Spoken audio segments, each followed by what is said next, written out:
11 dias depois de partir do Monte Horebe, as tribos hebreias acamparam em Cádiz, no deserto de Parã, que não ficava longe das fronteiras da terra prometida. Ali foi proposto pelo povo que fossem enviados espias a fim de examinarem o país. Isso foi apresentado ao Senhor por Moisés, e ele lhes concedeu permissão, com a instrução de que um dos príncipes de cada tribo fosse escolhido para tal fim. Então os homens foram escolhidos conforme a determinação de Deus, a contar 12 homens. Eles foram e examinaram a terra toda. Entraram pela fronteira ao sul e foram até a extremidade norte. Voltaram depois de uma ausência de 40 dias. O relatório que eles apresentaram a Moisés foi de uma terra magnífica. Porém, depois de descreverem tamanha beleza e fertilidade da terra, todos os homens, com exceção de 2, exageraram nas dificuldades e perigos que os aguardavam. Disseram que as cidades eram muradas e muito grandes, e o povo que nela habitava era forte, e seria impossível vencê-los. Declararam também que tinham visto ali gigantes, os filhos de Enaque, e eram inúteis pensar em possuir a terra. Influenciados pela posição negativa dos 10 homens, o povo ficou desesperado em seu desapontamento e aflição. Esqueceram das palavras de Deus quando lhes disse: se vocês ouvirem atentamente o que eu disser e fizerem tudo o que lhe ordeno, serei inimigos dos seus inimigos e adversários dos seus adversários. O meu anjo irá à frente de vocês e os fará chegar à terra dos amorreus, dos hetitas, dos fariseus, dos cananeus, dos heveus e dos jebuseus, e eu os exterminarei. Êxodo capítulo 23, verso 22 e 23. Tendo-os envenenado o povo por um mau caminho, insistentemente se puseram contra Calebe e Josué, os 2 únicos homens entre os 12 que tentaram lembrar o povo da promessa de Deus. Calebe compreendeu a situação e, bastante ousado para tomar a defesa da palavra de Deus, fez tudo ao seu alcance para defender a má influência de seus companheiros infiéis. Infelizmente, o povo estava decidido a não ouvi-lo, e queixando-se contra Moisés e Arão disseram: quem dera tivéssemos morrido no Egito ou nesse deserto, porque o Senhor está nos trazendo para esta terra só para nos deixar cair a espada. Nossas mulheres e nossos filhos serão tomados como despojo de guerra. Não seria melhor voltar para o Egito? Números capítulo 14, verso 2 e 3.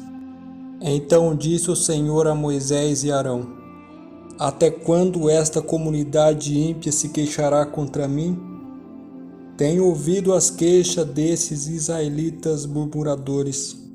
Diga-lhes: juro pelo meu nome, declara o Senhor, que farei a vocês tudo o que pediram.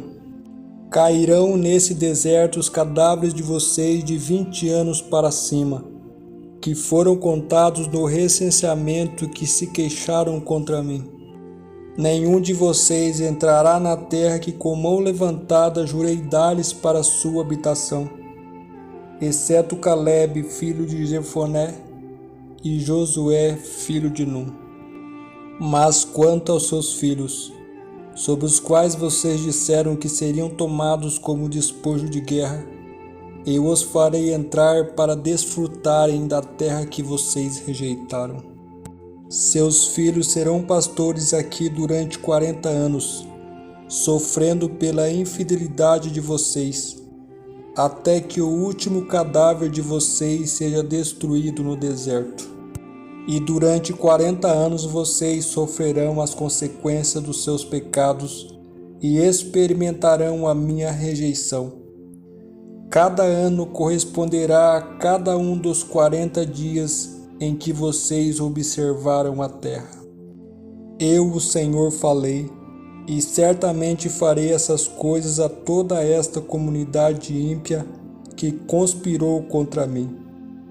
Encontrarão o fim neste deserto, aqui morrerão.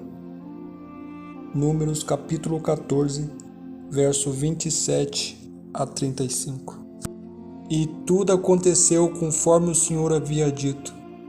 O que era uma viagem de apenas 11 dias se tornou em longos e terríveis 40 anos. É por esse motivo que o livro de Deuteronômio começa no 40º ano, ou seja, a palavra profética de Deus é tão confiável quanto o próprio Senhor. E nos versos iniciais desse livro vemos evidências disso. Assim diz no livro: no 40º ano do 1º dia do 11º mês, Moisés proclamou aos israelitas todas as ordens do Senhor acerca deles. Deuteronômio capítulo 1, verso 3. Deus sempre cumpre a sua palavra. E esse não é o único período de tempo profético que se cumpriu conforme Deus disse. Encontramos, por exemplo, no livro de Daniel, capítulo 9, verso 24 a 27, o período de tempo para o ministério de Jesus. Vemos que um tempo, tempos e metade de um tempo, foi cumprido na história, bem como os 2300 dias. E além dos períodos precisos de tempo, as profecias de Daniel 2, 7 e 8, que de forma tão certeira previram uma história mundial, nos dão evidências esmagadoras da presciência, do controle e da confiabilidade do poder divino. Que nós possamos não duvidar do poder de Deus em cumprir suas promessas e que confiemos sempre na palavra do Senhor. Querido Deus, que possamos confiar e nos entregar inteiramente em suas promessas, e assim como Josué e Caleb, que possamos nós também, Senhor, herdar a nova morada que está na Canaã celestial.